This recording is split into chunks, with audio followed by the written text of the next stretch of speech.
Now let us see what is this canonical and standard forms. Wow. So throughout these canonical and standard forms, we'll come across some terms like literal, product term, sum term, min term, and max term.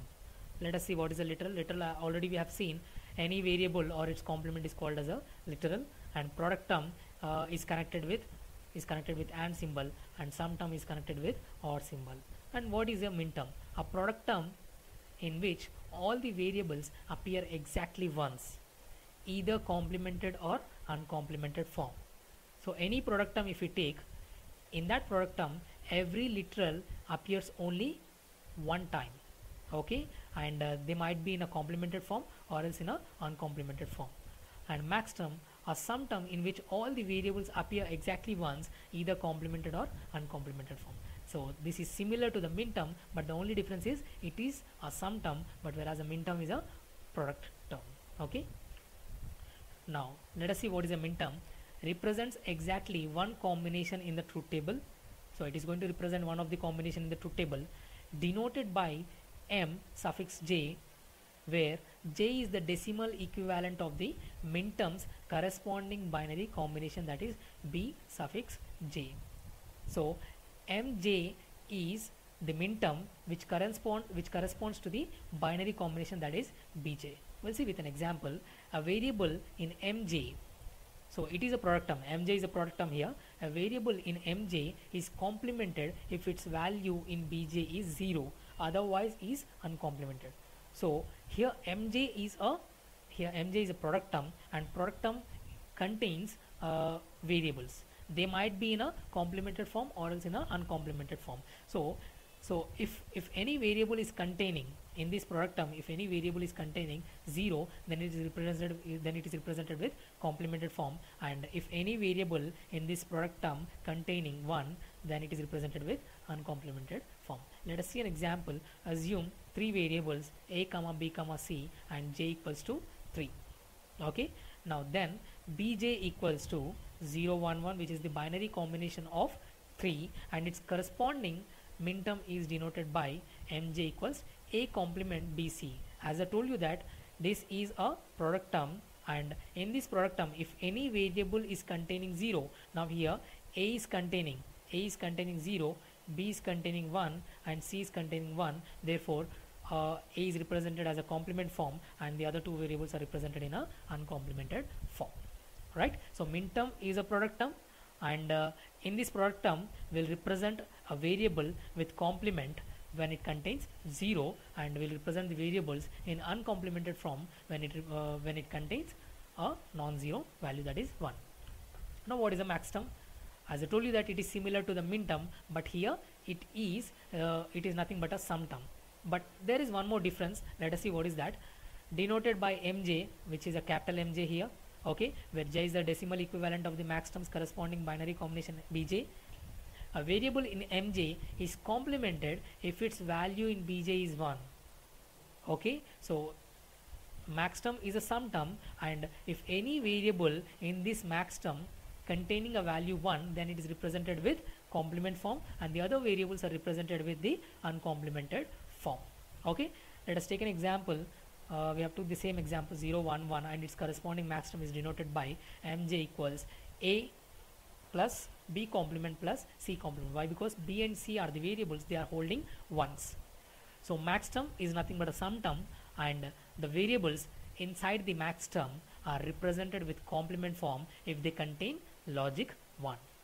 Okay, and the variables are represented with uncomplement form if they are holding a value, that is 0. Right? Now this is the truth table notation for min terms and max terms. Min terms and max terms are easy to denote using a truth table. So let us see an example. Assume 3 variables x, y, z. So as you have 3 variables, definitely you will be getting 8 combinations, starts from 0 to 7. Okay, and min term, as I told you that now this complete function, or as this complete input variables are represented with a single min term, that is with a product term, that is x complement y complement z complement. Why? Because x, y, and z are holding zeros, and they are represented with a complement form, so it is called as m0. This 0 indicates the decimal representation of this combination. Okay, and max term. When it comes to max term here, max terms are represented with the help of sum terms, that is it includes the operator plus.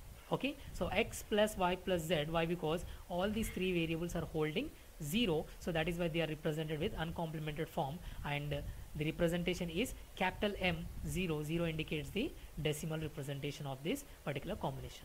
So in the same way, all the other min terms as well as the max terms of this function are represented here. If you can see the last one, x, y, z. Why? Because all the three variables are holding logic ones. They are represented with uncomplemented form, and the min term representation is small m, and the 7 is the suffix.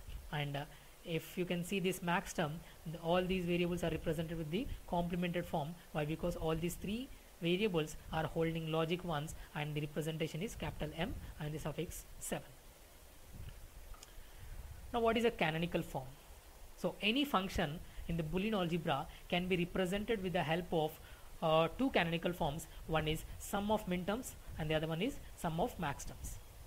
Okay, so canonical sum of minterms or else and canonical product of sums.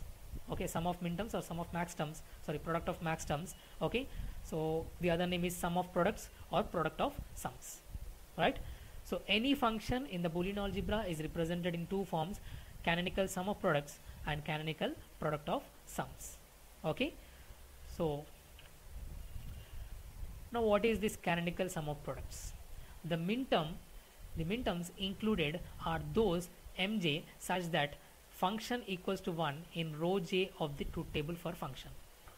Okay, so canonical sum of products includes those minterms which produces the output as 1. Okay, canonical sum of products includes those minterms or those product terms whose output of the function is 1, and canonical product of sums includes those max terms, okay, whose output function is 0. Let us see an example. Okay, so here f1 is a function with input variables a comma b comma c at right. The canonical sum of products form for f1 is, you can see the truth table here for a b c, that is the function f1. Okay, and this is what the output. Okay, now here sum of products.